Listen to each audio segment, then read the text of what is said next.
and welcome to the Everyday Board Game Podcast with your hosts, Daniel. And Daniel.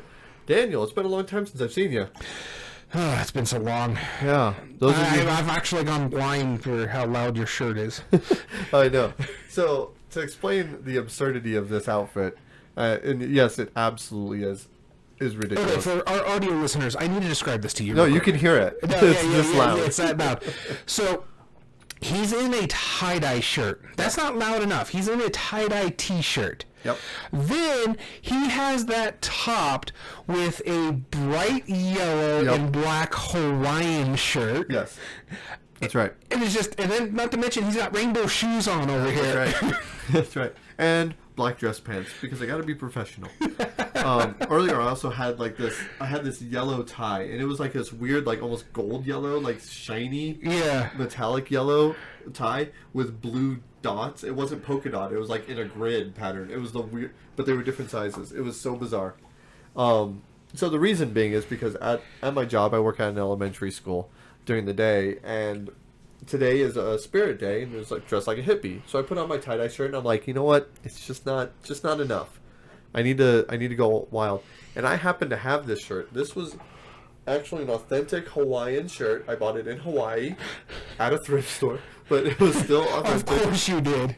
Yep, and I wore this to a luau, so this is authentic. Yeah, yeah. This is legit. So I'm representing the 1970s and Hawaii. Legit. It's as legit. Yeah, it's probably not. I think it was made in Hawaii. You Well, read yeah. that tag for me. I don't know. Yeah, it says made in Hawaii, but I mean, yeah, the Hawaiian natives really I made that can't shirt. imagine why they gave this to a thrift store. That's all I'm saying. I mean, it was prime. And I am not surprised. You, of all people, went to the thrift store, found it, and like, that's so me. Yeah, that is like highlighter yellow. Fantastic. Don't get me wrong, I love yellow, and that's obnoxious. Yeah, it's pretty great. So this episode, we wanted the reason we're joking from the beginning is because this is our second back-to-back episode that we're filming tonight, and that's because we are a little behind because you and I recently went to a convention. Right? Yeah. We were invited as guests to a convention, partially because of this podcast and partially because I own an escape room business. Yeah. And so we got to run some escape rooms. It's a board gaming convention. On top of a Comicon as well. On top of a Comicon, so we were definitely excited. Yeah. It was a great time. We're going to go into it in more detail and all the games that we played. But and for the entire experience, because we didn't just do the con. That's right. Yeah, so we want to tell you guys about the whole experience that we were there. Specifically, this is Tucson Comicon and Rincon, which was the board game and RPG game convention. I'm so glad they're back. I was a regular in previous years. They had to spend a few years at, post-COVID, just trying to get stuff up. And one of the stresses that they explained to me was that, hotel rates, they're just really more expensive. So they had to find some way to come back and be able to afford it because they're a nonprofit. Yeah. So I'm glad that they were. We're going to go more into detail that later. It was interesting how they did it, though. So we'll get into that detail, but I like the fact that they had a double. Yes. Yeah, and exactly. Exactly. We will get into that. But before we do, real quick, Daniel, what have you been playing lately?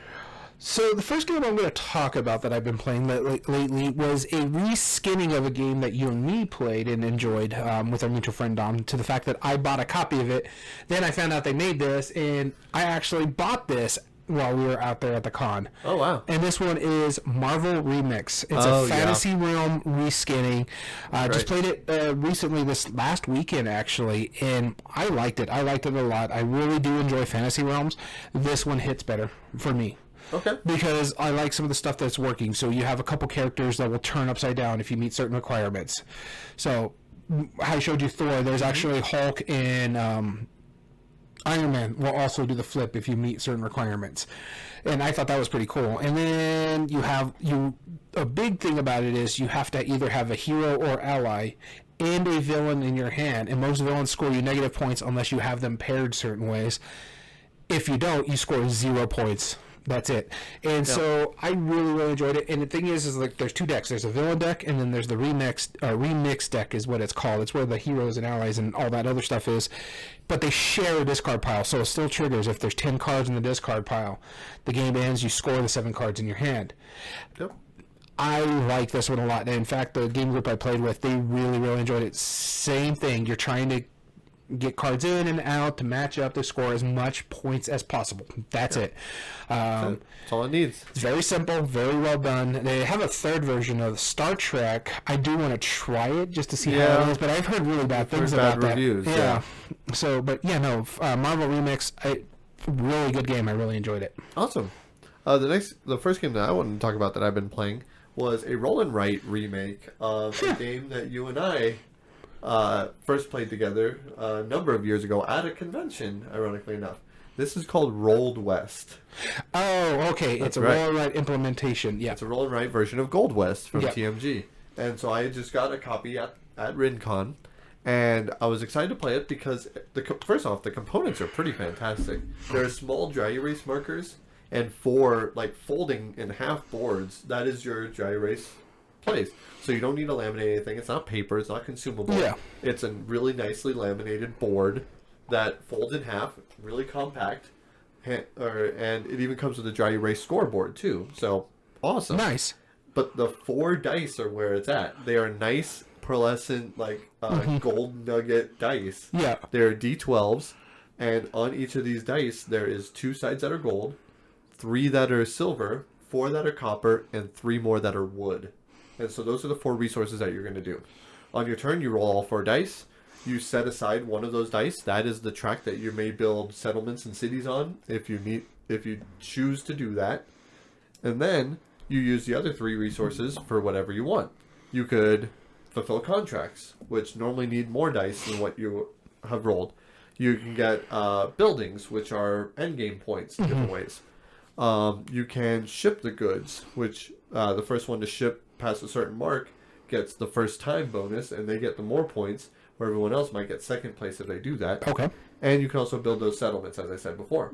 If you choose not to use one of your resources, because a lot of them use 2 resources at a time, then you can save a resource. And you can save up to 1 resource for each of your turns, and 1 resource for each time between your turns. And what I mean by that is that if I'm the first player, by the time it becomes my next turn, I can save one of any other player's resource. Okay. I can only do 1. So if you roll a gold, I'm like, I kind of want a gold, but I also want a wood. Maybe I'll wait. And the next player rolls, I have only theirs to choose from. Or whoever is right. So you want to make sure... Yeah, you want to make sure, but sometimes because you're only going to save basically 2. Right, exactly. At most 2. Realistically, more than likely 1. Yeah. And so it keeps people a little bit engaged, just to justify it. The results are fun. Most of the stuff is first come, first serve. So if I fulfill a contract, you can't. Same with all of the buildings, and same with the first time for all of those buildings as well. It works really well. My game group, they liked it to a degree. I liked it quite a bit, honestly. But that reminded me how much I want to play Gold West again. Yeah. Well, funny thing about Gold West, though, I actually won that copy at the con, and I'm like, it's not going to get played here. You're going to play it more, so I just gave it to you. And I felt a little guilty because I was there, to show off my games. I was there to play to win, but we play and we won. Yeah, but I won it. Yeah, you won it, to you. and you're that nice of a guy. Well, honestly, I just know it would get played better with you than my game group because it was. Yeah. I have to say it's boring and ugly. It is. Well, the game is fine. Just the way it looks. Right, exactly. It looks very, very boring. But before we continue, we forgot to mention something at the top of the episode. Oh, that's right. We are doing a giveaway for this lovely game right here in the palm of my hand. That is just one. And so to be nice about it, we are going to tell you how to enter it because in the last podcast, you need to pay attention to all the way to the end. So we'll do it at the beginning for this one. Oh, you just gave spoilers. Now they're going to fast forward to the end to find the code word. No, so, we'll just straight up tell you. Yeah. We have a code word. We're going to tell you all the ways to enter in a bit, but save the code word right now. Our code word for this episode is conventions. All right, and again, that is conventions. So email us at everydayboardgames2020@gmail.com. Subject line, please put contest or just one. And in the body, put conventions as your code word. That shows us that you listened to today's episode. And please put in your address. Whether you live in the country or not, put in your address. We'll work something out. We'll figure something out if you don't. but we can't guarantee it if you're not outside the contiguous 48 states. Yep, exactly. And then we'll tell you other ways to enter later on. But Yep. back to our regularly scheduled program. Yeah. My What's the next next game you play? My next game that I want to talk about is another one that I picked up while we were out there in Tucson. In fact, you picked up a copy of this as well. We both saw it at the same time at the booth in the Comicon, and both you were big I there was can't believe two. you played this already. There were 2 copies there, and both you and me were just like, score. And this is Exit Lord of the Rings. We were close to playing this on Friday. I played it Sunday. I liked it a lot. It was really good. It's one of the easier ones per se. There was some difficult ones in there, like tricky ones when you're doing.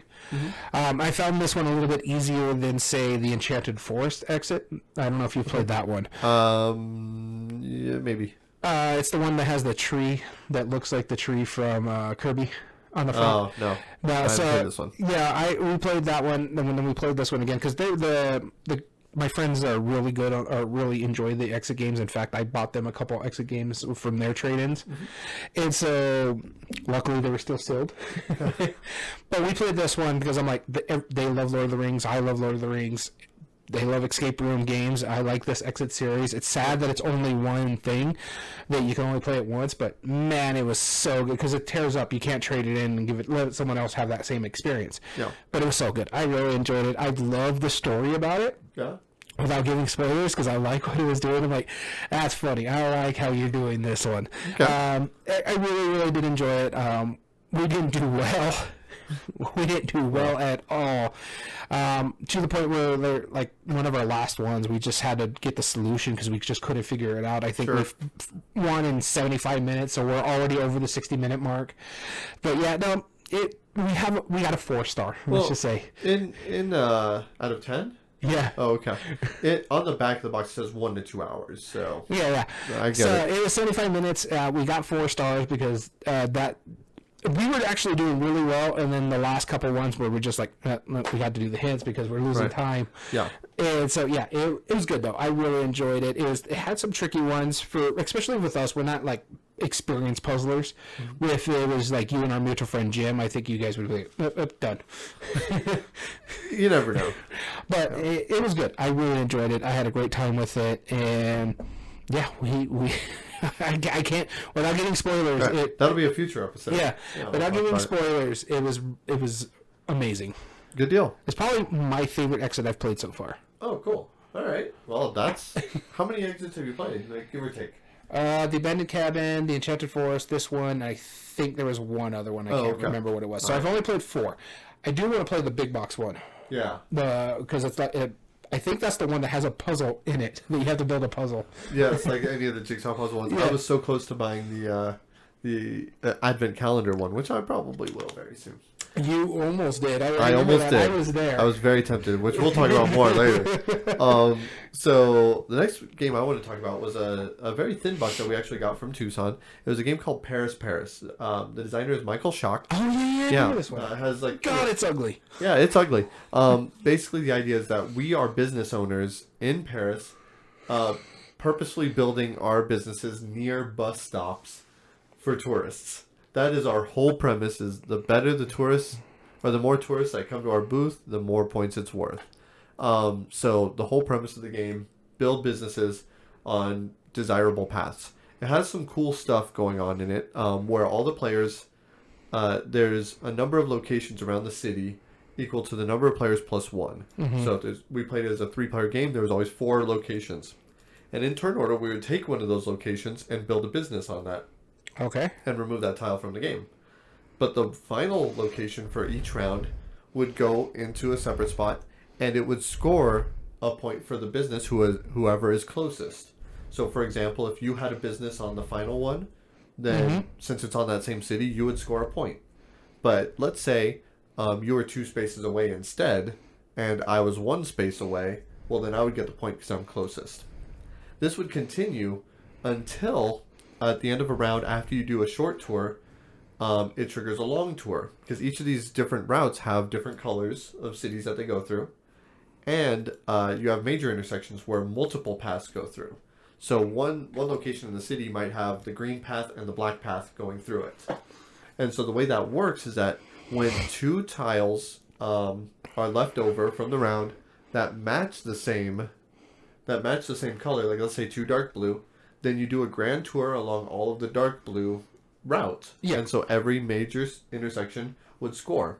And the way that works is that if you have a business on that major intersection, in this example, the blue and the black, then if you have a business on there, you score 1 point for every adjacent business. Okay. So you could have up to like 4 different businesses.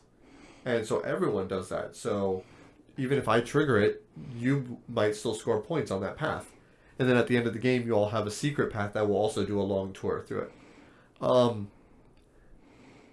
We liked every part of it except for that long tour.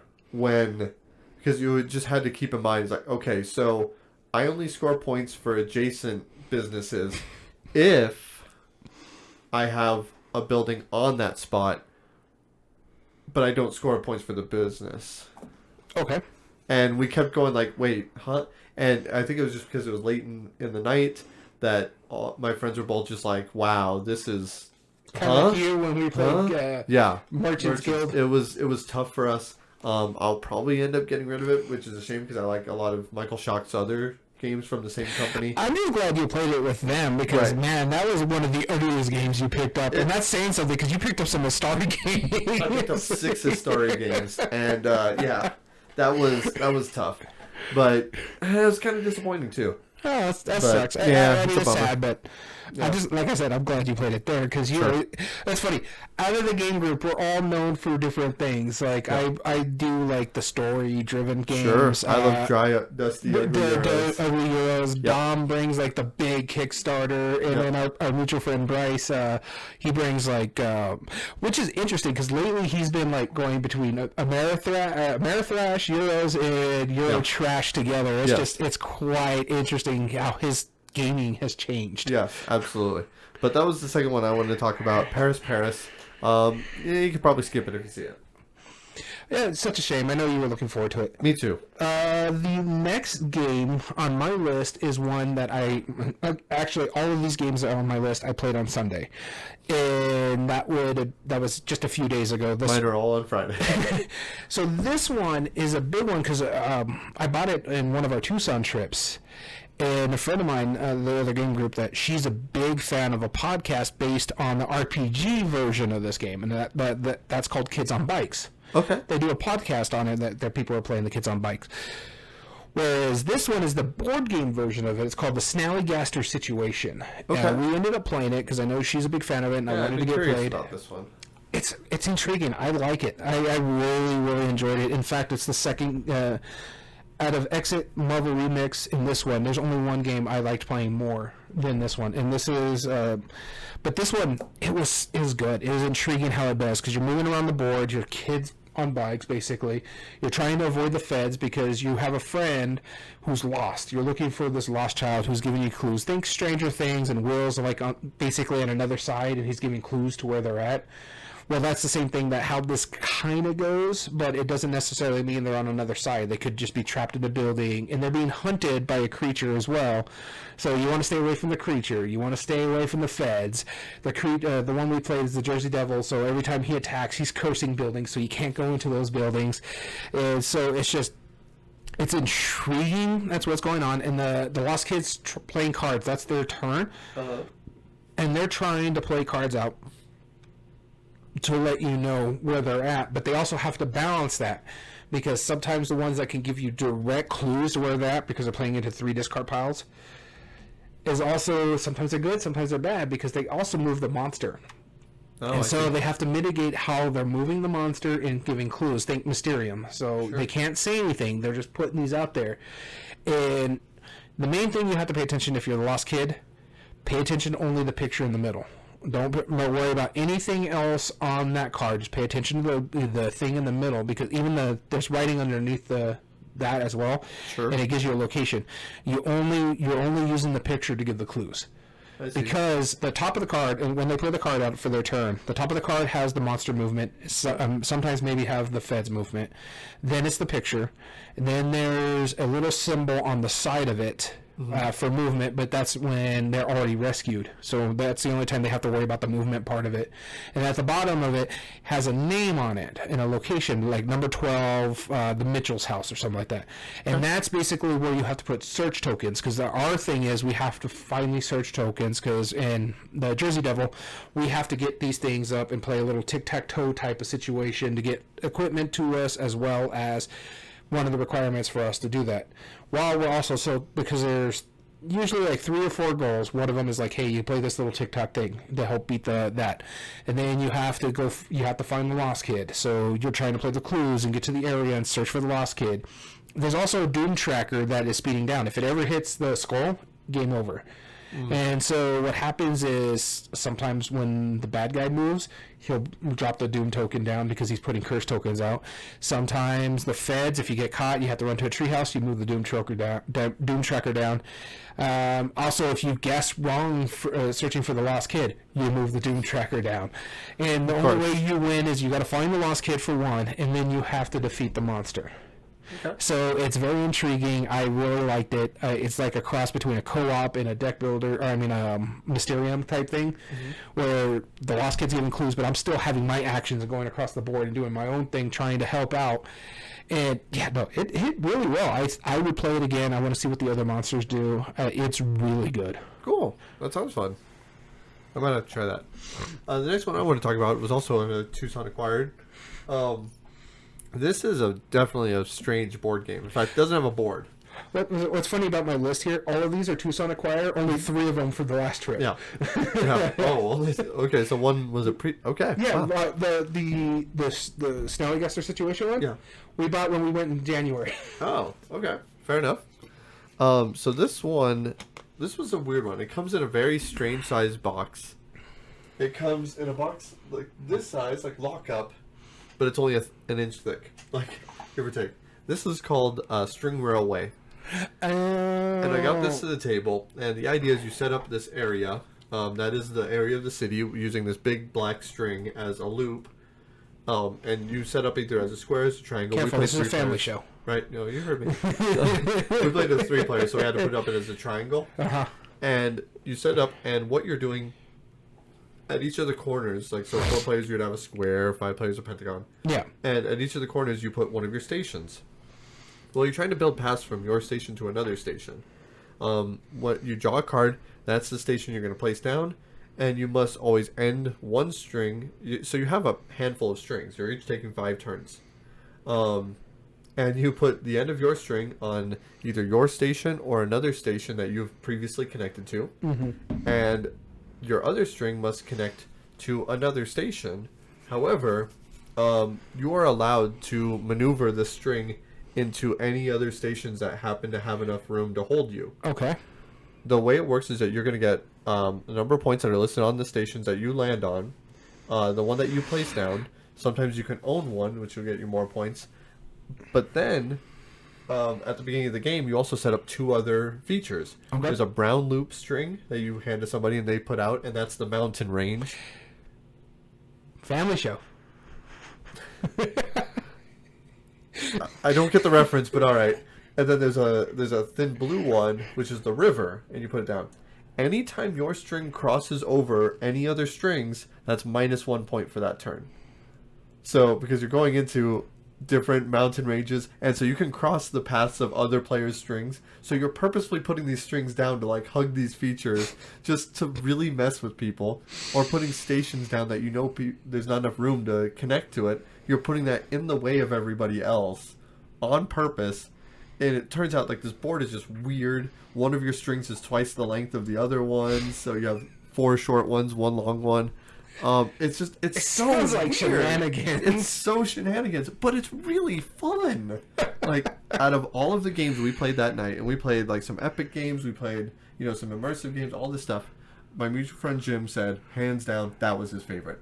Because he just loved the ability to just completely mess with people, like swerve around them. Like, and you loved it like when you put it down, you're like, I have to put down this building in the only place it'll fit.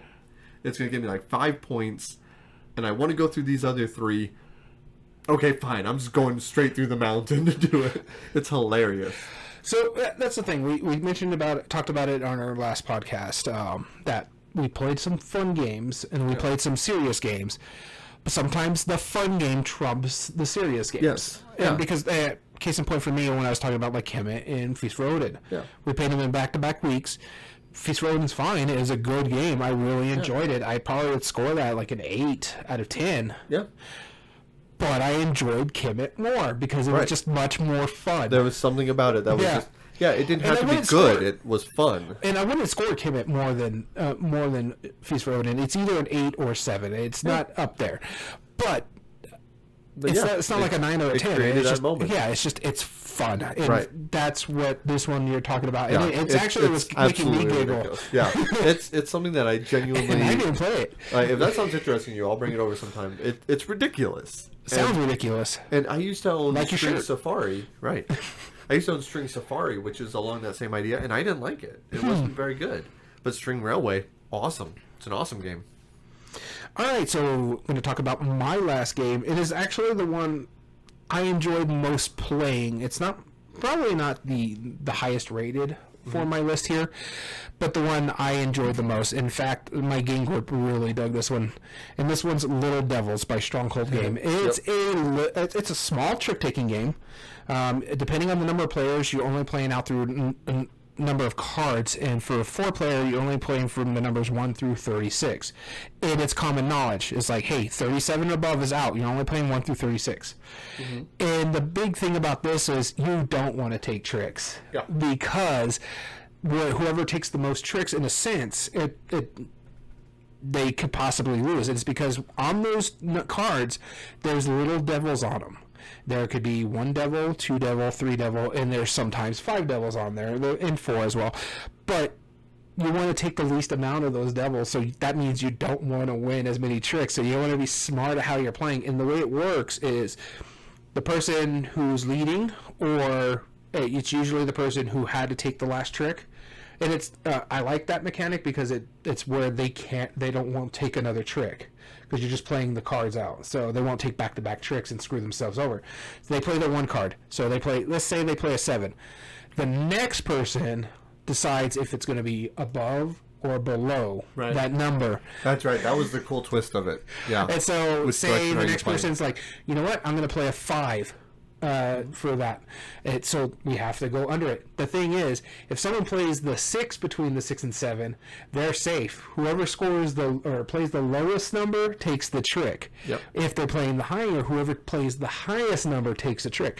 And it's fine when you have 9 cards in your hand, but when you're down to the nitty-gritty and you only have 3 cards in your hand, you're like, don't go higher. Don't go higher. Or you went higher, because if you play offsuit, you win the trick unless someone else plays offsuit and they played a higher card or lower card than you did. In the opposite direction. Yeah, it's so good. I had a good time. And what I did with this one on our game night, I showed them just a couple rounds. It's like, here, we're just going to play 1 round each. Okay, that was quick. Let's play it again. Okay, here's the next game. Put it away, played some other games, and they're like, hey, let's play Little Devils. I'm like, okay, but I didn't tell you this. They're actually supposed to play to 100 points. But I wanted to show you, because trick-taking sometimes is one of those games that it can take a while. Take a while to get it, but I wanted them to get comfortable with it. They're like, okay, let's play. But whoever hits 100 points triggers the end game, and whoever has the least amount of Little Devils out of that score overall wins the game. Yep. So we played it, and man, the laughter and the shenanigans, because there was like a point where I ended up getting 2 5 cards at one time because it just the way it was. And so I'm like, oh, well, this is going to happen. But that was the highest scoring I did that entire time, was 19. And that was my score. I got 19 on that one. The rest of the time, I was like 5 or 7 or something like that, because I was just like, okay. And it just so happened, because the way I was sitting was, I was here, my buddy Angel was across from me, Maria was next to him, and she was across from my wife, who was sitting next to me. And every time she would play a card in turn order, I had the exact card that could either be played under it or over it or in between, so I didn't have to take those tricks. And I don't know how that ended up, because we always switched the dealer. Yeah. And the way But it just worked every time. It just worked every time, and it was so much fun. We had a great time. In fact, my wife said it's her favorite game we played that night. We played quite a bit. Wow. That's awesome. Yeah, no, Little Devils, I'm glad I showed you that. I bought it entirely on a whim. Yeah. I love trick-taking Yeah. games, and I like different types. I Yeah. like this one because it's different, because you don't want to take tricks. Right. You want to score the least amount of points. Whereas I have another trick-taking game that we bought in Tucson that is a bidding trick-taking game. So it's like, I'm looking forward to it. I haven't played a bidding trick-taking game in a while. It's been ages. But honestly, I don't know how my other game group would take it, because they're still not used to trick-taking. Because I used to play trick-taking cards all the time. We used to play like Rummy on the bus when we were going in between games, or like me and my dad used to play Rummy all the time. Like him, me, and my mom. Rummy's not trick-taking, but okay. But the card games in general. Yeah, you but love classic card games. Yeah, but we also played Rook every now and then. Okay. That So makes sense. we did it. And what is the one that you bid? I can't remember what that one's called. A few of them. Is it Gin? No, Gin is Rummy again. But it's you're trying to get certain combinations. Well, it's, I can't remember. You're doing like hearts or spades. Yeah, hearts. Spades. That's the one we used to play all the time. Yeah. But they have like a trick-taking game version of it, Diamonds. Yeah. Which is pretty fun. Yeah. I heard it's good, but it's just like... It's all about playing off. If you can play off suit, you get special abilities. Okay, that's pretty cool. I also like Fox in the Forest. So yeah, playing Little Devils, it just hits so well. Cool. Last game I'm going to talk about today is definitely the prettiest of them. That's the cover right there. You know. Oh, you finally played that one, so we don't have to play it? Ispahan. You can barely see it right there. Check out. That's all the games we played. I just wanted to show you. That's a lot of games. Check out Board Game Geek and look for Ispahan. You'll see it. So this game, designer Sebastian Pauchan, which he is the designer of Jaipur.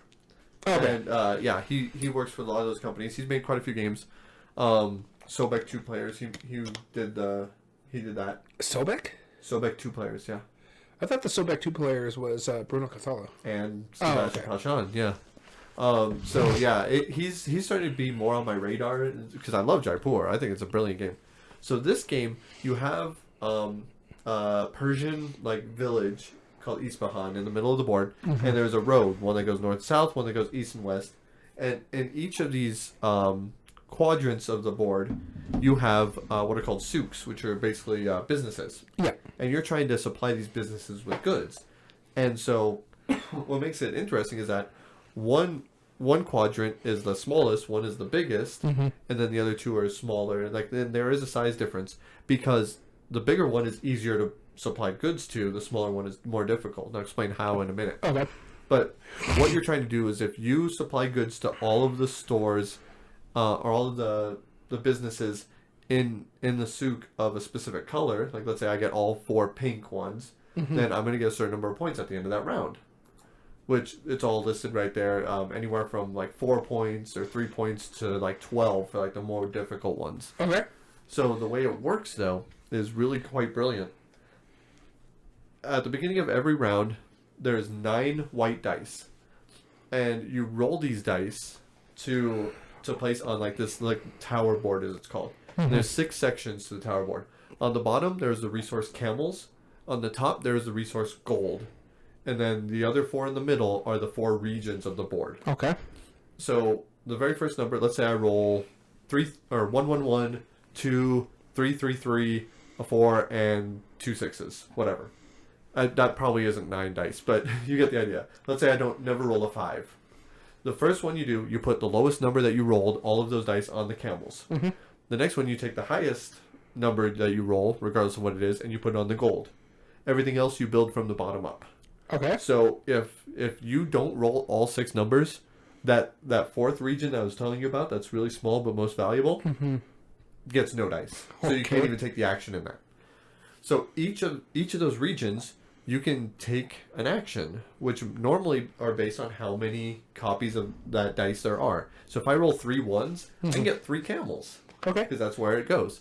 So I remove those from the board on my turn, take 3 camels, etc. Gotcha. If there's 3 dice on the first region, then I can take those off and put out 3 of my cubes onto the board. Thus how you try and fill it. Got it. You only play 7 turns per round. There's 3 rounds, so 21 turns total. Gotcha. Yeah, that's about as simple as it is. It wipes after each of those. However, here's the cool part. everyone has their own little buildings board where you can spend a combination of gold and or camels to build buildings that are on there that give you special abilities. Okay. Like every time you take cubes, you place an extra cube, or every time you take camels, you take an extra camel, or if your cube gets removed from the board, you get a bonus action card. Because there's also 2 other actions you can take for each number. You can draw a card regardless of how many dice there are, or you can move the pawn that's in the middle of the intersection. If you move him, the value of the dice that you remove, let's say I remove the 4s, I move him 4 spaces. In either up, down, left, or right, following the path.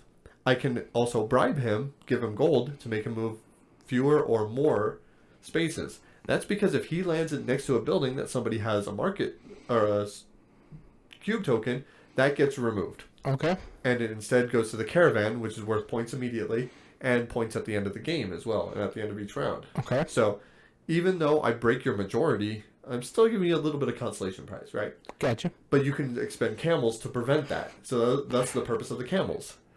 So there's a lot of give and take in that. No, it sounds complicated, but No, I'm not talking about that. Camels.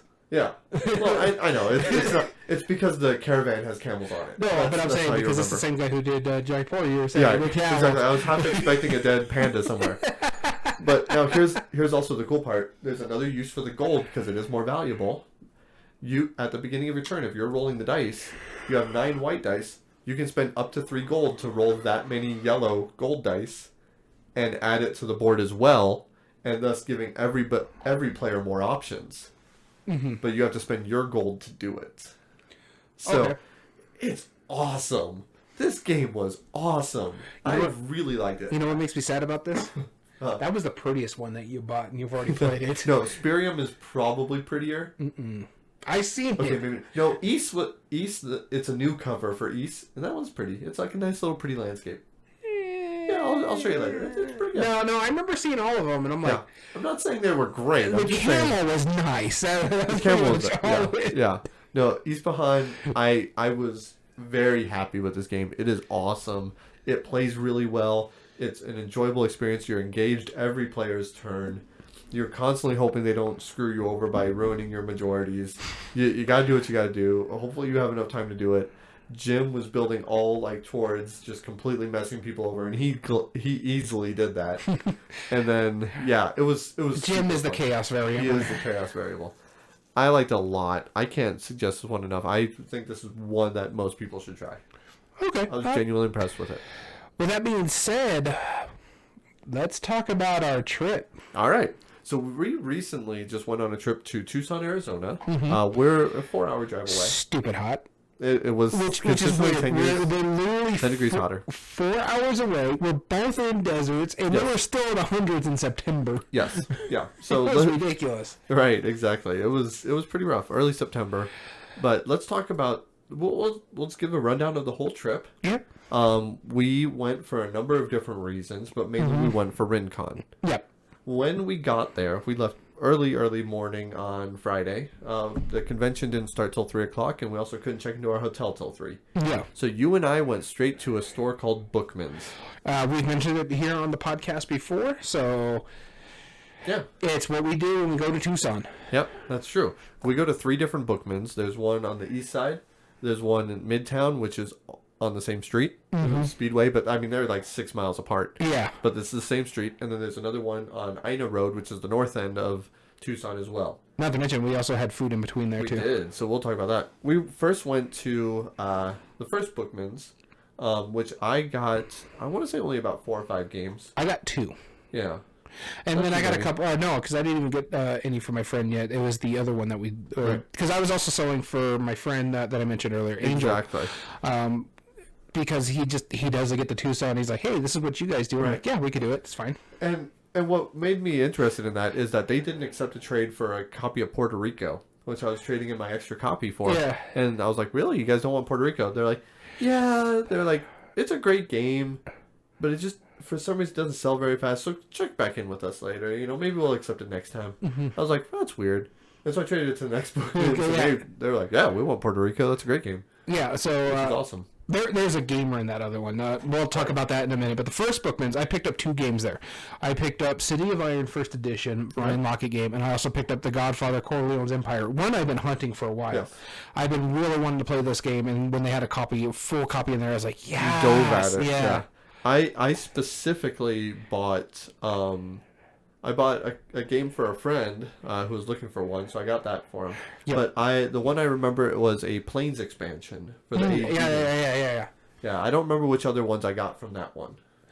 That was SOS Titanic. Yeah, that's where you got the... Yeah. No. SOS Titanic was the third one. I know. Oh, was it? Yeah. Okay. Because I remember the rack when you were like, ah, it's mine. Yeah, that was great. Because it was on that side rack. Mm-hmm. Oh, okay.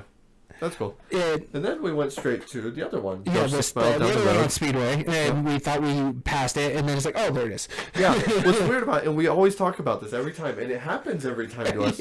Yeah. It always seems like you drive too far. You're like, man, did I miss it?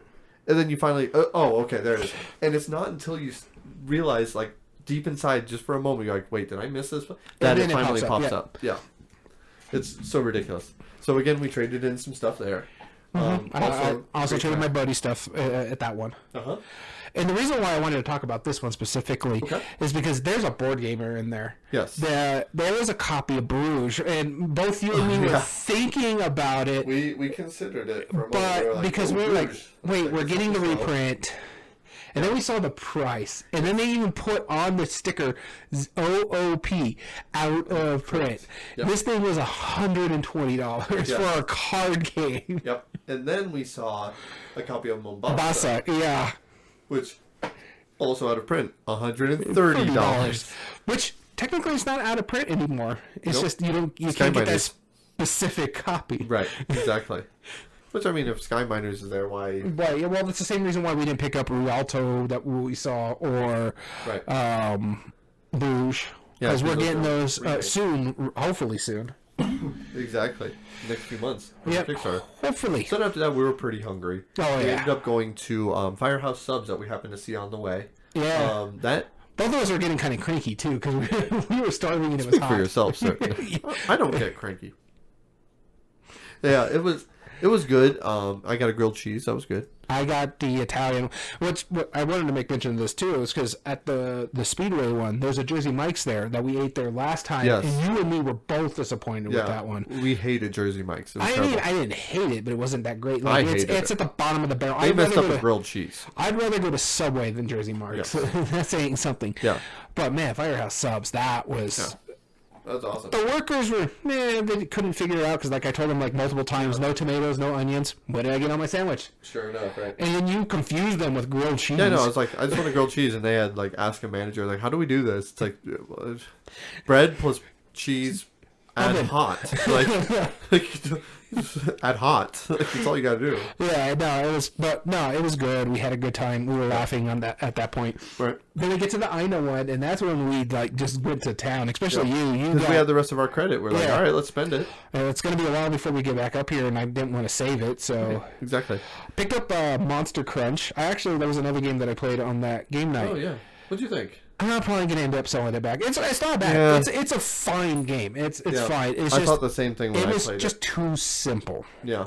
Because all you're doing is playing a number into the thing, and then you're so like if I play a 1, then everybody can play a 1 or a 2 depending on, or like the next person can play a 1 or a 2 depending on what's in their hand. Yeah.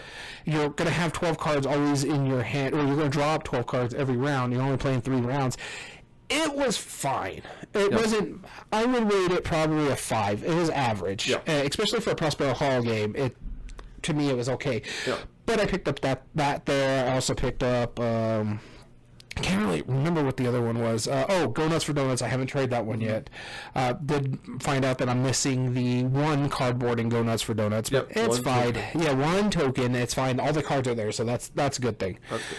Other than that, I can't remember some of the other games. I know I got quite a bit. Little Devils. I got it at that one. That's where I picked up Little Devils. Yeah. That one. I'm glad I picked that one up. Right. I'm glad I found a copy. I remember enjoying it the last time we played it, and then I was like, you know what? I'm gonna pick up my own copy because it's fine. I have a carry case full of card games. So. Right. Exactly. So yeah, I picked up a few other games. I think that's where I got a couple of the Istari games. A couple of the Istars. Yeah. I know you bought 2 or 3. I bought a total of 6 throughout the convention. Yeah. I think 3 of them were at the flea market. Mm-hmm. So it must have been the other 3 Those I at got that, yeah. Yeah. And so I also got Paris, I think there. I got Paris was from the first one. That's where the first one Thebes was. was the last one. Yeah. Because I almost didn't buy Thebes, but it looks good. Yeah, no, it looked good. We had a great time. Yeah, doing the Booklands. always do that. Then we finally could go check into our hotel. Yeah. And mind you, we haven't even referenced this. We were going for the Comicon. We weren't sure if we were going to do anything at the Comicon, or we were just going to visit the Comicon and do like the Rincon stuff and play board games. We didn't find out about that till we got to the Comicon, but we had to check in our hotel first. So we checked into our hotel. I'll straight up say it. I've stayed there a number of times. It's called the Flamingo Suites in Tucson. It's kind of like half hotel, half apartment kind of thing. Yeah. It's pretty inexpensive. It's like $70 a night. It's not Yeah, bad. it wasn't bad. For mid Tucson, that's really inexpensive. And I gave you the preface. It's like, look, it's not the most ghetto hotel that we've been to. No. Because by far... Let's just say, this is the better of the 2 hotels that you picked. Because the other time we stayed at something else was because we were at the convention hotel. Right, exactly. So... this one wasn't bad. There was just one big problem that we had with it, is that this whole place was infested with stink bugs. There was 2 problems. Beetles. The stink bugs. Oh, and the door. And the door. Don't forget the gunshot door. Oh my god. We'll talk about that in a minute. I have a third, stink bug. the air conditioner. It took almost till the last day before it started getting that room comfortable. Right, exactly. No, and that's just part Tucson, unfortunately. Yeah. But yeah, no, they had some stink beetle problems.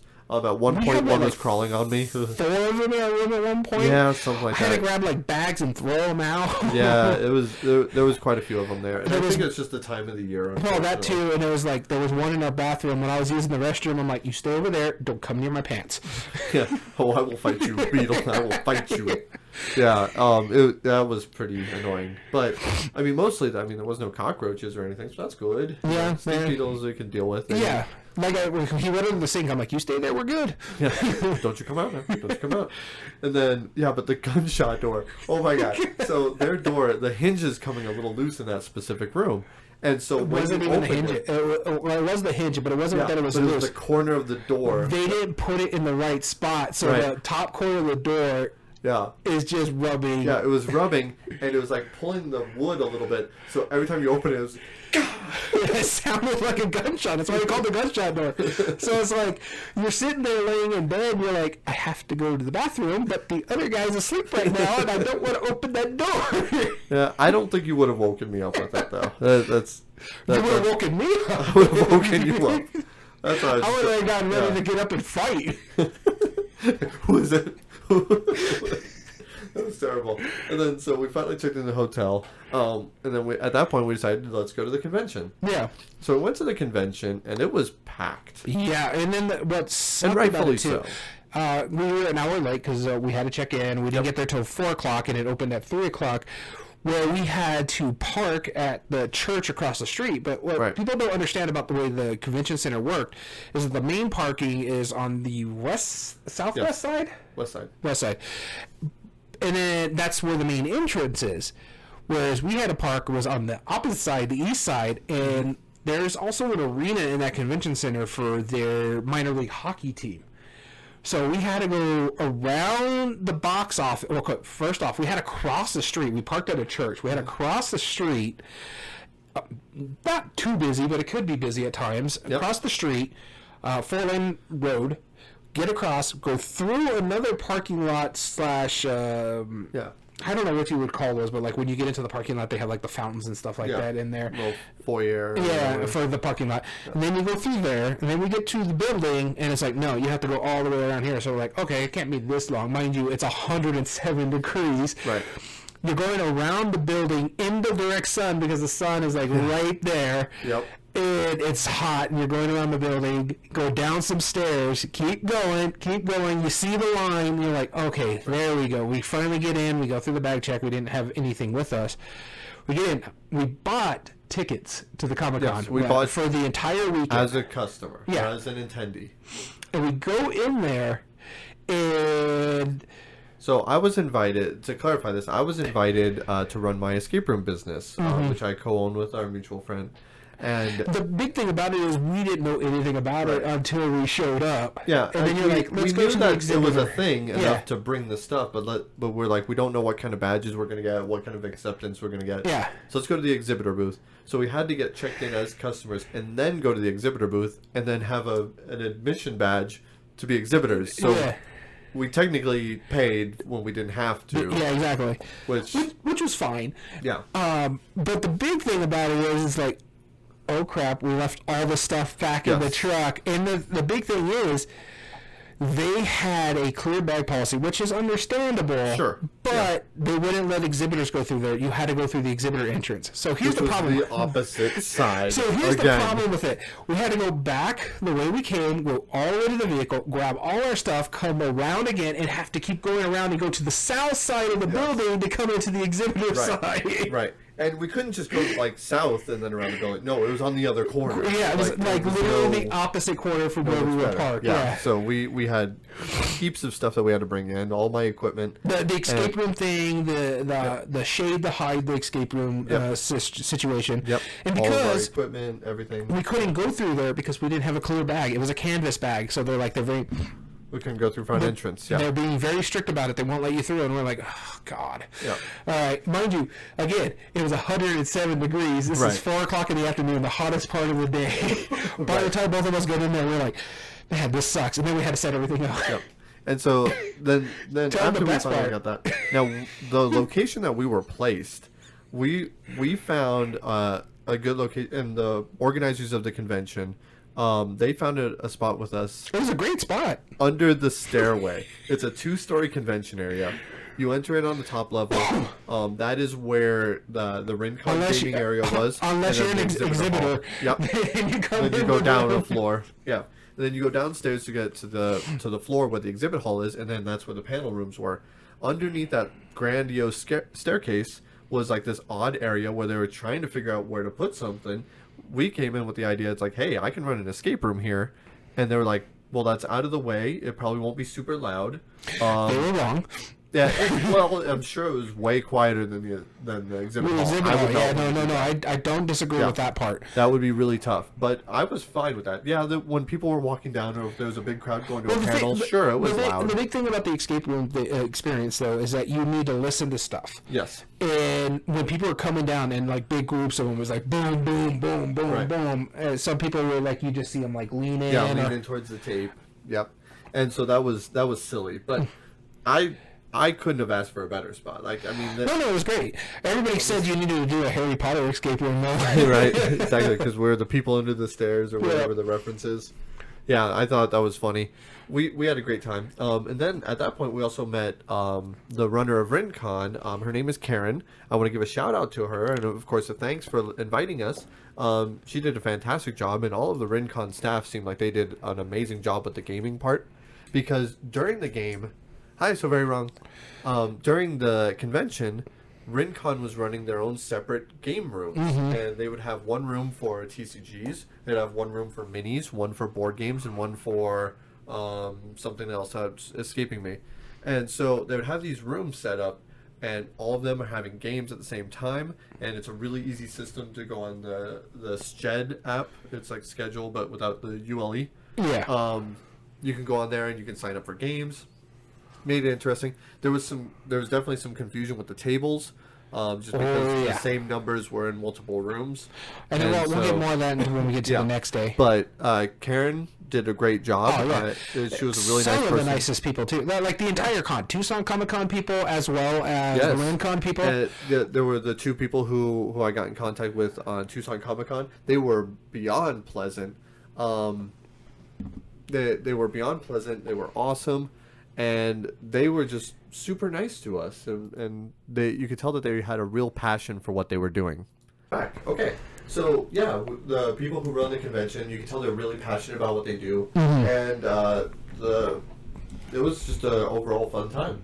Let's talk about the exhibit hall. So yeah, the exhibit hall was actually quite nice. It was about as big as the El Paso Comic-Con, size-wise, maybe just slightly smaller, not too much bigger or smaller. The El Paso one is not too much bigger. It's bigger than the Cruces Comic-Con that just recently happened. Yeah. Tucson is 5 times the size of Cruz. Yeah, no, yeah, and they have a bigger, not just the population, but they have like the bigger university as well. So there's all that going on. So, but it was nice. What's interesting about this to me, though, that they were legitimately a Comic-Con. Yes. They didn't have any big name. Like, the biggest name guest canceled. It was the guy who played Kyle Reese in the original Terminator movie. Oh, okay. Yeah. And so, but he wasn't there. So it was basically just comic people, some board game people. The exhibitor was mainly just the artist alley. Some other cool stuff there, like some prints. And you actually, we both fell in love with a certain thing. We didn't really buy anything till, I believe it was the Sunday, the last day of the Comic-Con, because Saturday was busy. Yeah, Saturday was very busy. We almost spent very little time on the event hall.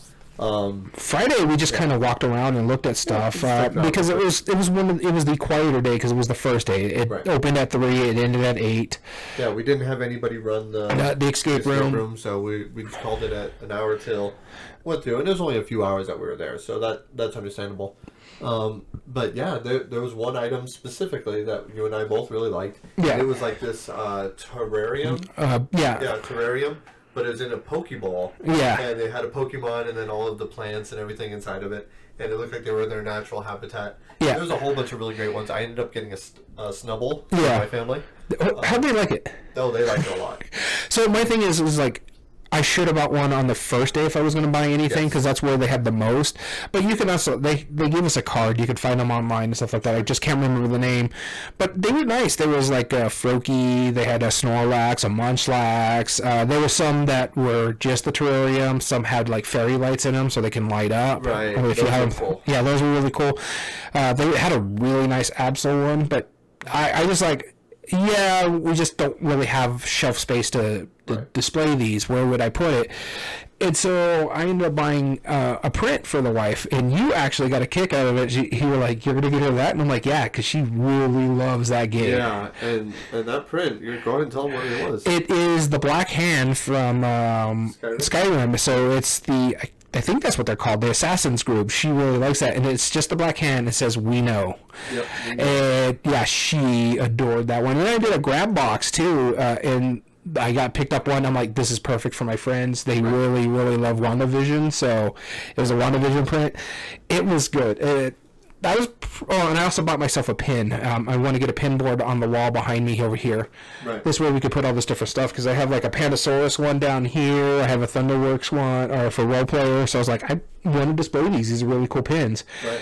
And yeah, no, it was a good time. But we're going to get ahead of ourselves. So the next day is Saturday. We go back Friday night. Where did we eat? We ate at because we went to Games and Gadgets on Friday, right? Yes. No. Was it Isle of Games that we went on Friday? It was It was Games and Gadgets. Yeah. No. We went to Isle of Games first. Diner Discussions Pod.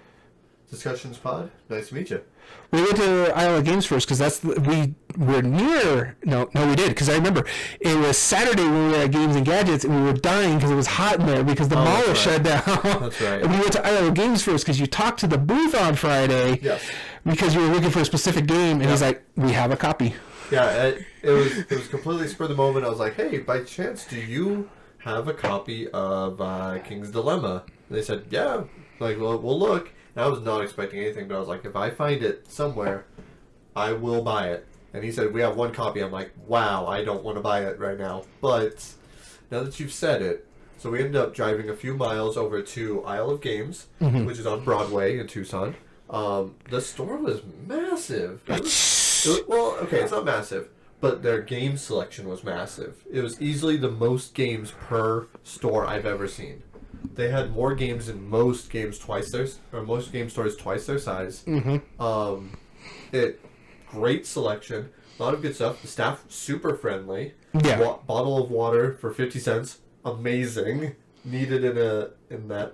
They had King's Dilemma. They had a bunch of other games They even had like a used shelf. That was fun. Yep. We were kind of suckers for that, as you heard earlier on the Bookman's part of it. I bought a game there too. Yep, we bought some good stuff. And yeah, it was a great time. We definitely enjoyed our time there. Yeah, I picked up Something Wild. Something Wild. Toy Story. Yeah. Yeah, that great choice, by the way. Mm-hmm. Well, also because I was buying water too, because we were both thirsty. We were very thirsty.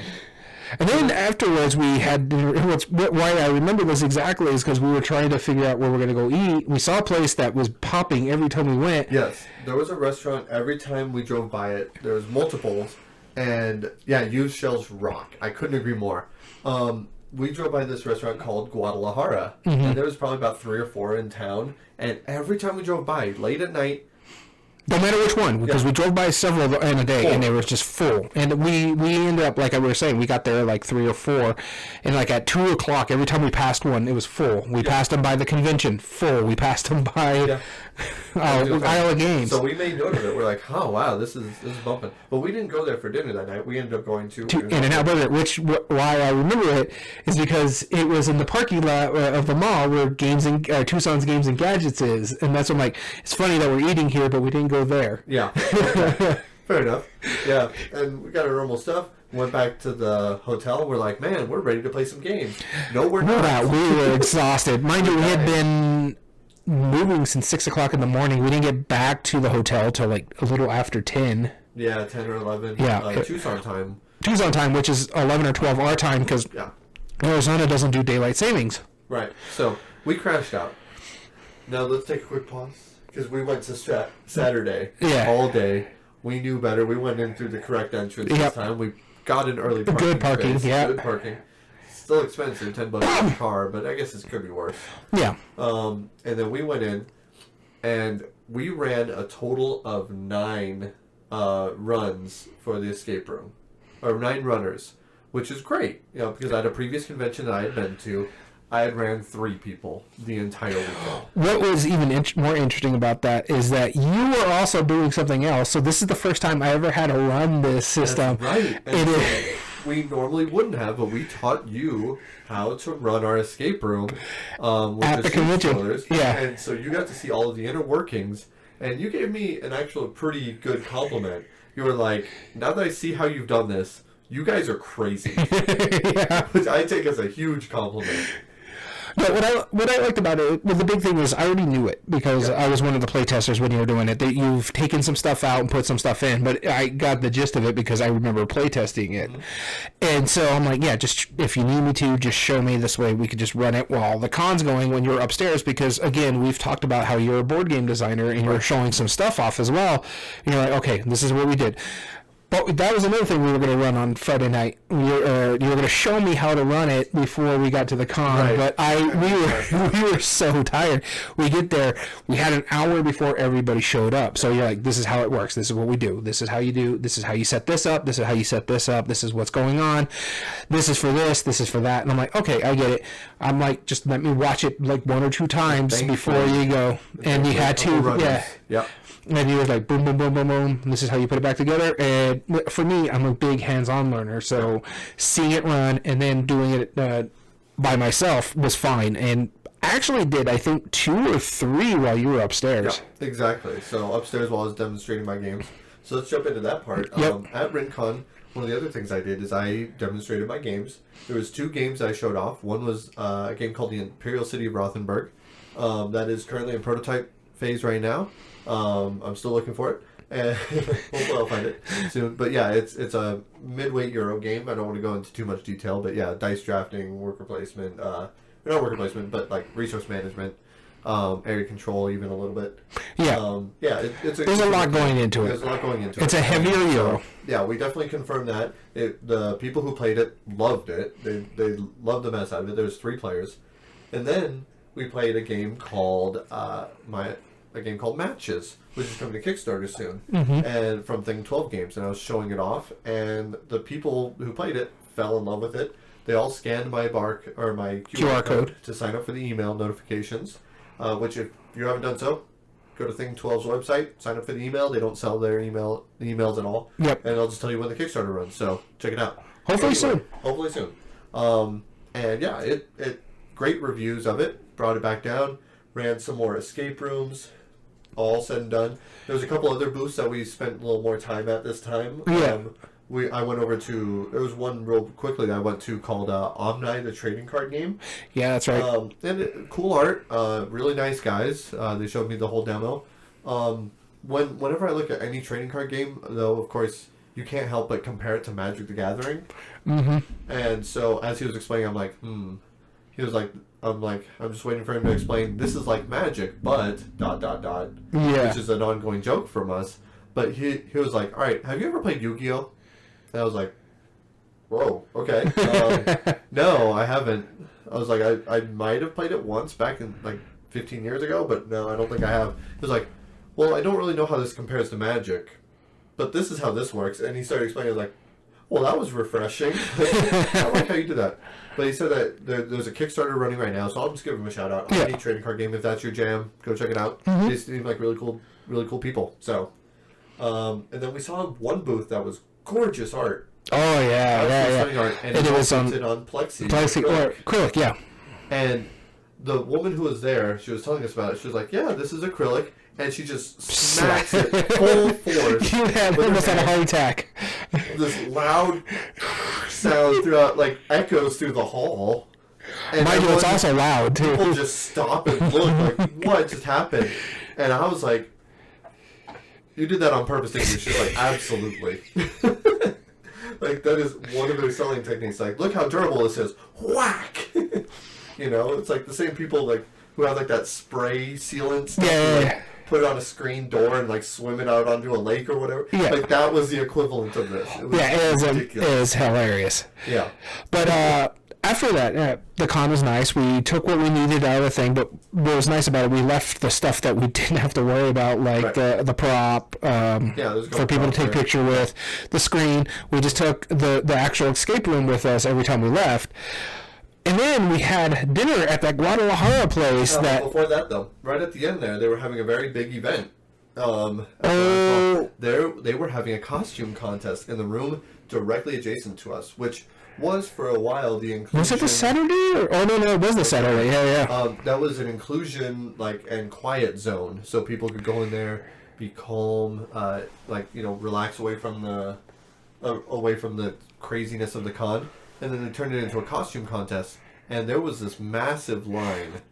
And we're like trying to hand out business cards and whatever. And we're also just sitting there like, hurry up, because we want to go eat. And we're like, we're hungry, but we don't want to leave the stuff unmonitored. Because I think we only had coffee that day, and then I had a cheesecake, because that's the only thing I could get into a line. No, we had the hot dog on Sunday. Oh, did we? Okay. Yeah. We hadn't eaten until dinner. Yeah.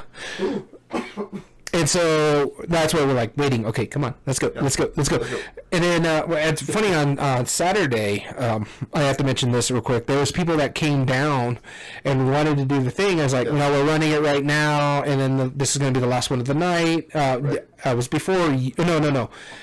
They came down, wanted to run it, but I was already running it. And so I'm like, okay, well, if you come back in like 45 minutes or something like that, we can run it. They didn't come back till towards the end of the con. And they were part of the costume contest. Yeah. Okay, so they couldn't. And they're like, well, no, because we're busy at this time. And you're like, okay, understandable. And it's a good thing we didn't run that last hour, because it got so loud because of the Comicon, or the contest.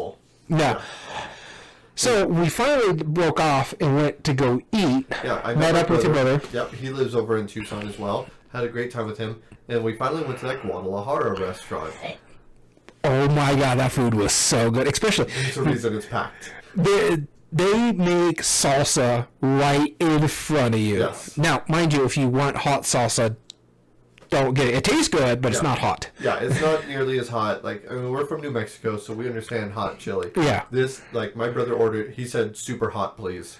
But he looks like a Viking, so I can use some restraint.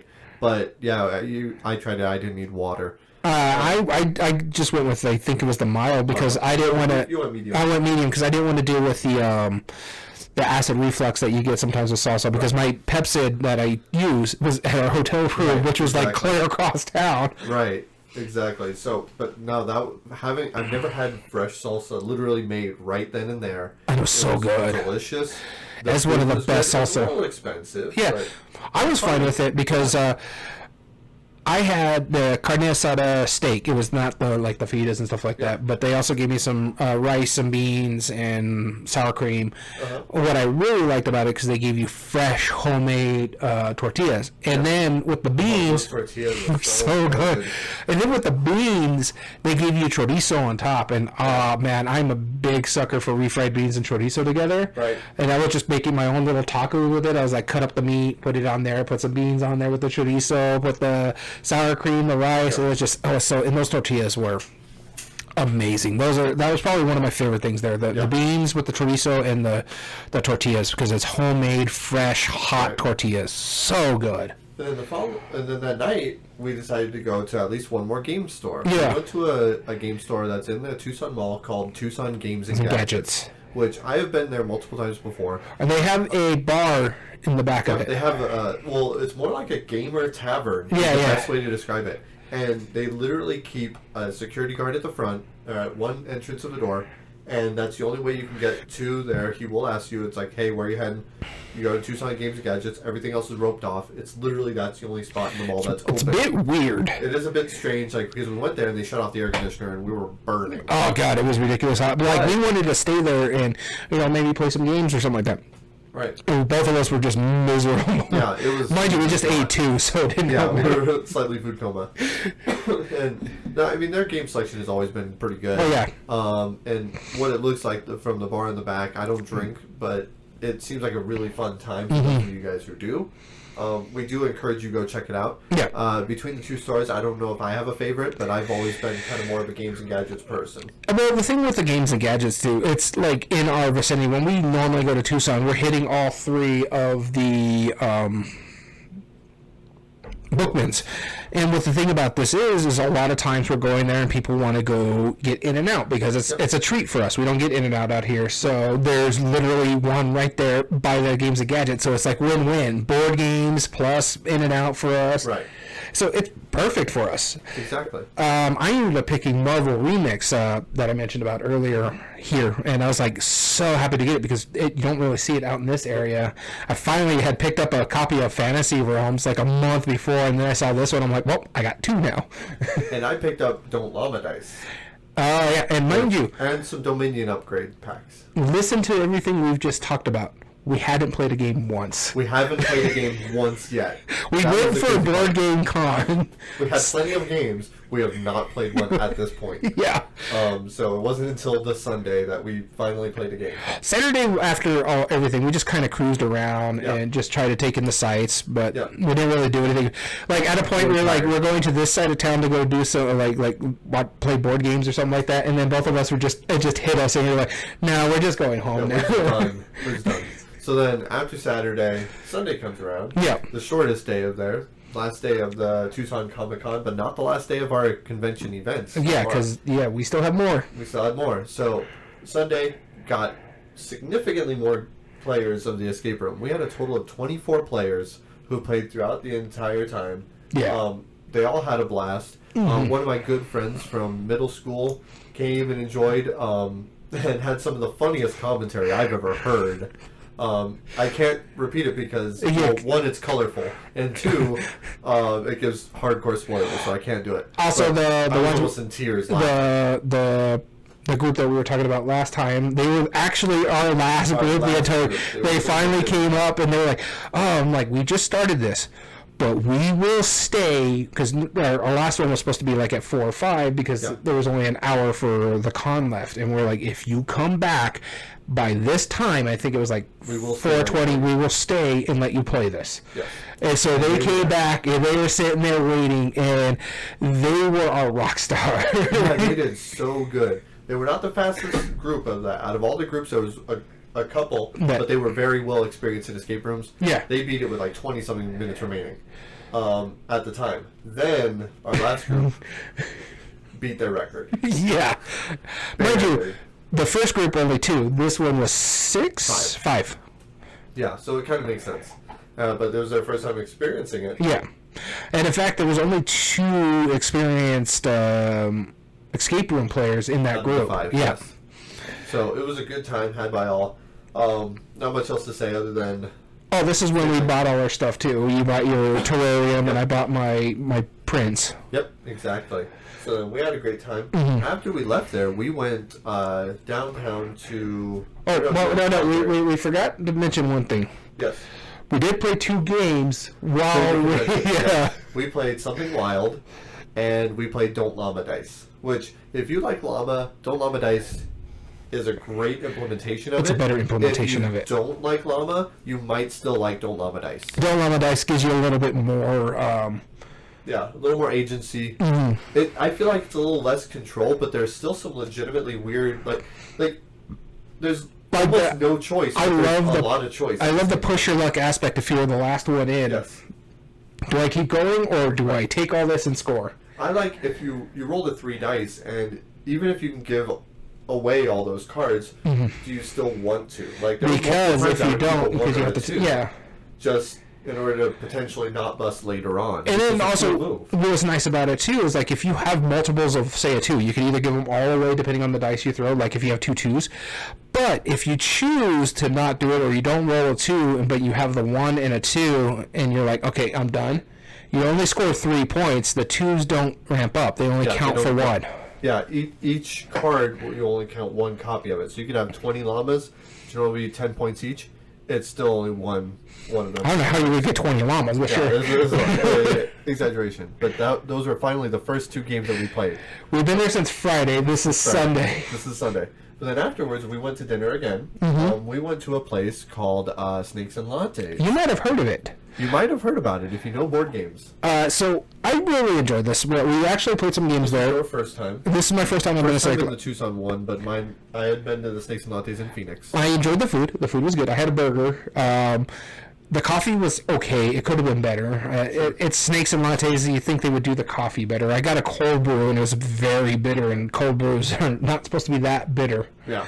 But I ended up playing 3 games there. The first one... We only played 2. 2 games, sorry. The first one is Project L. Oh, God, that one was so good. It was cool.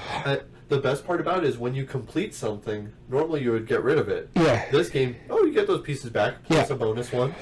Plus the bonus that because you scored it gives you a bonus piece. Yeah. Then you get those pieces back, but then you could do this. And I liked what about it is like you had like 3 actions. You can take a card, you can put some pieces on one card, or you can only use this once per turn, where you can put 1 piece on all your cards. And so if you set it up right and do that, you can complete 3 cards at a time. Right. And it was so close. In fact, I think you only won because of tiebreaker. Yeah. Probably. Yeah, no, because you had more completed. It was 20-20, yes. and you had more completed. Yeah. Yeah. So that was a fantastic game. So good. And then we played another game called like Kaluaha or something. Kuna. Which was fine. I mean, at best. It was okay. It was probably my second least favorite game we played the entire experience. Yeah, I would say that too. It wasn't great. We both finished it. We're like, because it's like it takes the best part of No Thanks and instead has like this pyramid complicates building thing, it, and it really like you can only you have to build 1 card on top of 2 cards, and that number has to be smaller than the other 2. But then at the same time, you can break that rule if the colors match on that side. Yeah. It was complicated. Or one or the other, and like it wasn't. Here's the thing. It wasn't complicated. It was just convoluted. Yeah, convoluted. There's the word I'm looking for. I'm not a fan of No Thanks. See, I love No Thanks. And I'd rather play No Thanks than this game. Yeah, I agree. I like No Thanks much better. It wasn't bad, but you could tell that they were trying to be a No Thanks like replacement. This is the gamer's version of No Thanks. It's like, but there's No Thanks, so it's fine. Yeah, we hung out there for a little bit. Then we drove around for a little bit. Yeah. We had to get gas. That was a big thing too. It's way cheaper in Tucson. Yeah. But after that point, go ahead. Yeah. Well, now Monday. Well, no, but after that point, we were spent. It was all day at the con. Yep. We played a couple games. We had food, drove around to get gas, and we were just like, no, it's like 9 o'clock, and we're going back to our We're out. Yeah, and so Monday comes around. Now's for the first day of Rincon that we attended. Now, Rincon, the way it's structured this year was that since they were in conjunction with Tucson Comicon, they would run Rincon the gaming during the Tucson Comicon. Yeah, during the day. You could attend to. And they also had additional events that you can sign up per day, where afterwards you would also provide a meal. An evening of gaming plus a meal of different types. Now, you and I looked at the menu. None of the 3 meals for Friday, Saturday, or Sunday. The only one that interested me was the barbecue, but even then, it was like, for that price, I didn't really want to spend it. Right, exactly. So it was hard to justify. But then, Monday, though, it was all-day gaming. And it was like early afternoon. They also had a buffet, breakfast, type brunch stuff. They always have like play-to-win games, a library to check out games, which we played a few, which we'll talk about in a minute. But the big reason we got there when we did is because we wanted to the flea market. Oh yeah. Unfortunately, there was only 2 sellers, but their selection was top notch. I hadn't met you yet. I don't know who, what your names were, but those 2 sellers that were there had an abundance of games, all really great stuff. Yeah. Decent prices. They were very fair about it. I got 2 games that I was hunting for there. Yeah. I got probably about 5 or 6. Oh, yeah. I was making sure I didn't spend too much money because I could have spent more money there. I only had so much cash on me because I didn't want to spend more money. Right, exactly. But the 2 games I got there were big ones for me. One was a Feld game that I enjoy, and that's Oracle Delphi. I finally was able to get a copy of that. However, the person who sold it, they must have hated that game because they just threw everything in the box. No baggie, like all the baggies, all the cards, they just threw it in the box. I'm like, I spent an hour having to sort all that to get it all nice and taken care of. But the one that I was so happy about, and I got it for $20, and it's a grail game of mine that I've been looking for a long, long time. It's a racing game. It's a Husky racing game, and that is Snowtails. Oh my God, you're so mad. You're like, I can't believe you saw that first. Yeah. No, I was also okay because I ended up buying 3 additional Starry games. So I'm not complaining because that is kind of my jam. Yeah. Games I know are generally good Euros and probably ugly as sin. So. But yeah, I was so happy to pick up Snowtails, and both games, everything was complete. Yeah. Yeah, exactly. They were very decent about that. And we also got a couple games from the Isle of Games booth that was there as well. Yep. When did I get there? I can't remember. I don't remember either. But I got Rolled West. And I got a used. Oh, yeah. That's the trick-taking game that I got. Okay. The Ghost of Christmas, I think is what it's called. It's Charles Dickens' the book. Christmas Carol card game, trick-taking game. Yeah, it looks interesting. Yeah, it looks good. It's the one that I was talking about bidding. Yeah, and I also want to give a shout-out. There was a couple of designers that I met. There was a guy named Dwayne during the evenings. He was very pleasant about like letting tables like move and stuff to try and get everybody play testing. So I want to give him a shout out. I don't remember his last name, but Dwayne was a really nice guy, and Chase, he was also another nice guy, who he had like a game called like Roll or Die or something like that. Yeah. Or Write and Die. His game seems pretty interesting. My only complaint about Rincon, and this is the only thing, is that they didn't really understand like their table situation, or in fact, I hadn't at the Comicon location. The other thing is there's 2 complaints. Is I know they're volunteers, but if you're going to run the gaming group or for people to check out games and stuff like that, then if you're going to play a game, pay attention to what's going on, because I would stand there for a couple times when I'm trying to check out a game to play. Right. It would take me a couple minutes, and it's like, it should be like, oh, okay, here's the thing, let me get your ID, bring it back. Shouldn't be there standing there just like. Right. Then I was like, do you need help? Yeah. Okay, hold on. Right. No, I didn't really experience it that much, but yeah, from what you told me, it was... Yeah, twice. To the point where, like, when I was trying to turn the game in for I can check out another game, I turned in the game in, she went back to her turn, and I'm like, well, all right, I'm going to put this game back, I'm going to go use the restroom, come back, and check it out, and I still had to wait a few minutes to check out the other game. So, let's talk about the games that we played. There was 3 total. Yeah, and one of them I despised. Yeah. But we'll talk about that last, because I think that was the last game we played. So the first game we played was actually good for you because it was on your shelf of shame. That's right. And so, oh my goodness. Oh my goodness. This is actually a really good game. Now, it was pain in the butt to learn this game. The rulebook's fine. It's just that you didn't expect that many rules for a card game. Like cards and that's it. Yeah. But it was good. I enjoyed it a lot. It was probably good engine building. It was probably my favorite game of the night, other than Project L. Out of everything the entire time we played, this was probably my second favorite. Project L was probably my favorite. Awesome! Wow, that says a lot. Because Project L was pretty darn good. Yeah, and then Oh My Goods was next. Oh My Goods, and then after that we played a game called Skylines, I believe. Yeah, that one was a good one too. I had one issue with it, and it took us a little bit to figure it out.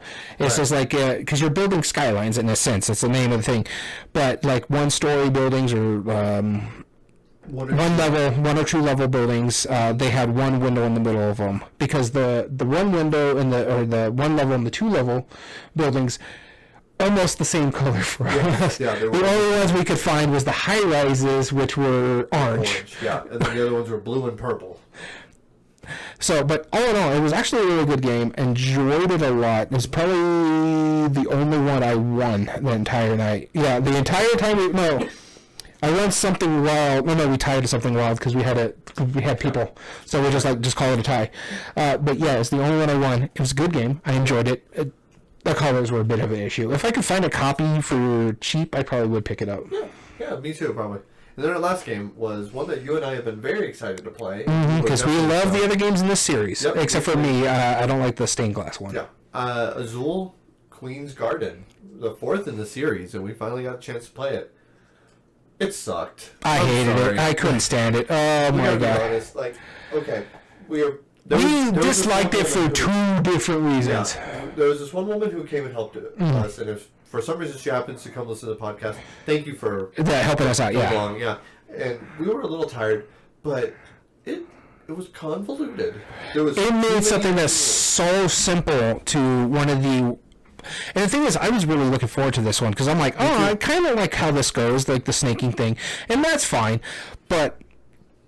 Then you had to pay attention to the points. So, okay, this is 1, this is 2, this is 3, so this is what I have to exchange to put this out there, but I don't want this to touch this, because I got to make sure it touches the side, but I also got to make sure it touches the color, if I'm going to use another piece here, for I can do a run for that, and it just, I also want to circle this, because it's going to give me the bonus pieces that would help me, score things that we need to get out there, and it was so many moving parts. We had to pay attention to the colors. We had to pay attention to this. We had to pay attention to that. And my gripe for this game was, why did we need 2 shades of everything? There was 2 shades of blue. There was like 2 shades of purple. There was 2 shades of green.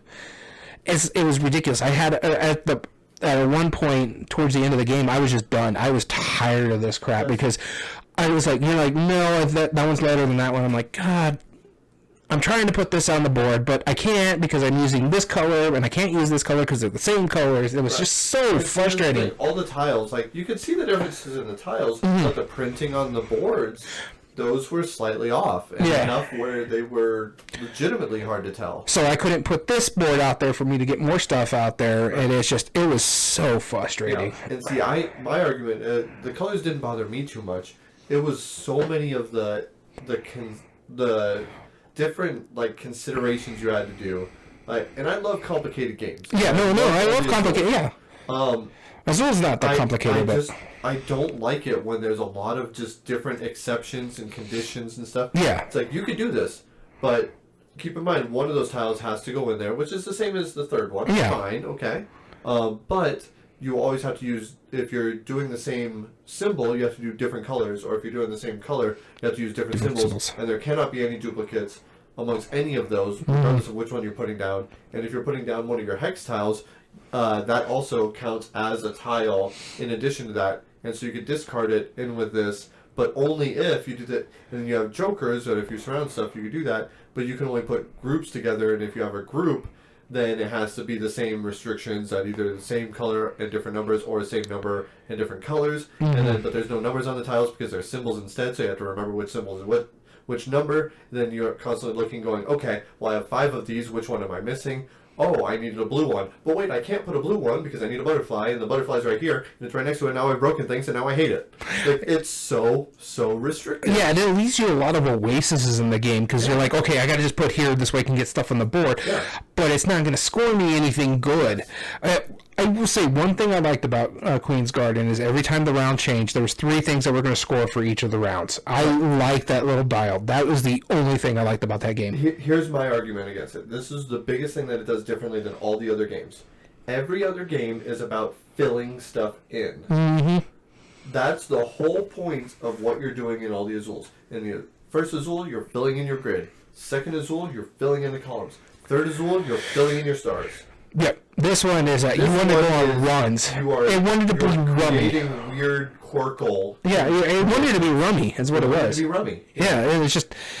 It was frustrating. I like I was telling you, it was like halfway through the game, or like not well, like the last third of the game. I was just out of it because there's nothing I can do. I was screwed because of the colors, and then I can't take things because of the colors, or I can't place things because this matches this. I have the right amount of stuff. So like if I needed to put something that's 5 out, I have the right amount of stuff, but one of them shares color, or they share a sign. And it's just like, and I can't discard this tile because it's the same color as that tile, and it's just like, it was so frustrating. It's like at this point, it's like I had a decent lead. I thought I was getting it, and then it was just it all fell cratered. Apart.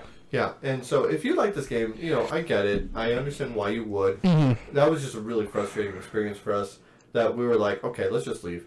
I do want to give one more quick shout out on our way out of town. 2 more things I want to note. First off, I want to give a shout out to my friend John. He runs the Legends of Tabletop podcast. He's a friend of mine. I was trying to meet up with him. I didn't get the chance to. We were just in too much of a rush to get home. And I was tired. And he was tired and cranky, so like, I gotta get you home. Well, I was tired and cranky because my wife was tired and cranky. Right, and you compounded that, and definitely made me know about it. But no, want to give a shout out. Legends of Tabletop. Check out their podcast. They're cool. They're an RPG group. I wish I met them, but awesome. I was just. We'll meet him next time. Yeah, I was tired. It was a long weekend. We were busy, and I was ready to go home. Exactly. And then so awesome to them. Appreciated that. And then also on the way home. Found a gas station outside Lordsburg. They sell Fat Man beef jerky. It's amazing. They sell it online. Go order it if you listen to us. I think they ship across the country. It's the best beef jerky ever. It's fine. I don't like beef jerky. I love this stuff. It's good. I like some of the flavors. Like their sweeter flavors, though, they're kind of bland. Sure. I love their chili lime, though. Yeah, that chili lime one is, that one was really good. Yeah. Anyway, that's in a nutshell.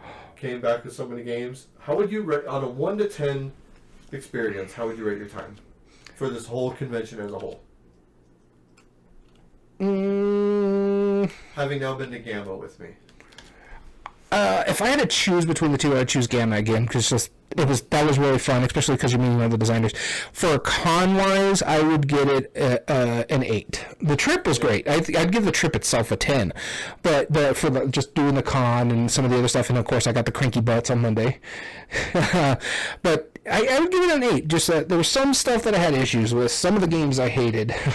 Played one. And it is what it is, right? But most of those stuff, I really had a great time. I loved all the people we met at the con.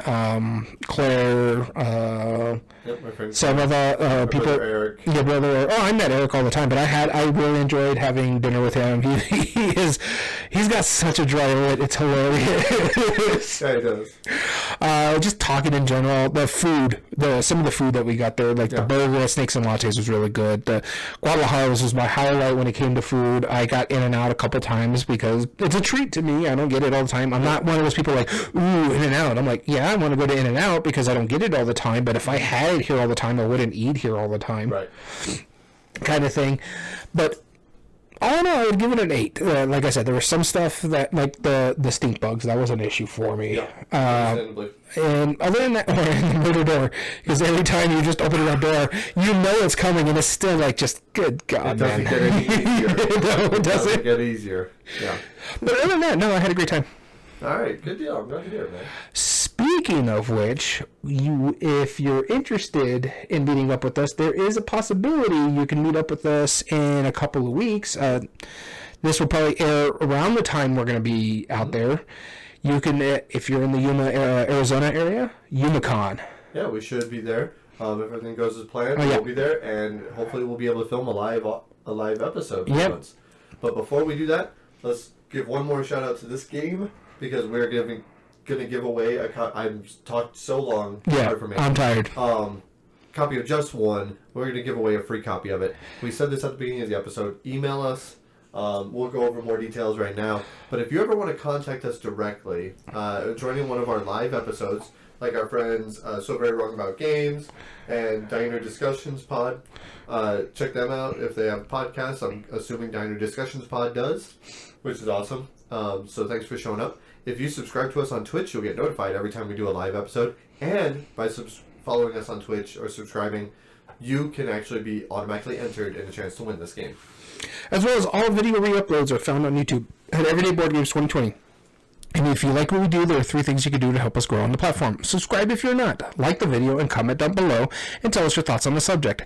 As well as subscribing gets you an entry. All audio versions can be found on most podcast platforms under Everyday Board Games Podcast. This includes Spotify, Google, Amazon Music, and Podbean. All right. And just to reiterate, twitch.tv/everydayboardgames. That was our Twitch channel. And if you ever want to contact us directly, whether it's say hi, whether give us ideas for future episodes, or more importantly, enter in a contest to win just one, email us at everydayboardgames2020@gmail.com. And to enter the contest, put contest in the subject line, and in the subject line, or in the body, put your address, your name, and our code word, which today, this episode's code word is conventions. And finally, you can also get in contact with us on our official Twitter account at EBG Podcasts. Following us there is also another entry. All right, so we want to thank you so much for tuning in. As always, I've been your host, Daniel. And I've been your host, Daniel. And we want to thank you for listening to Everyday Board Games. And remember, every day is a good day for board gaming.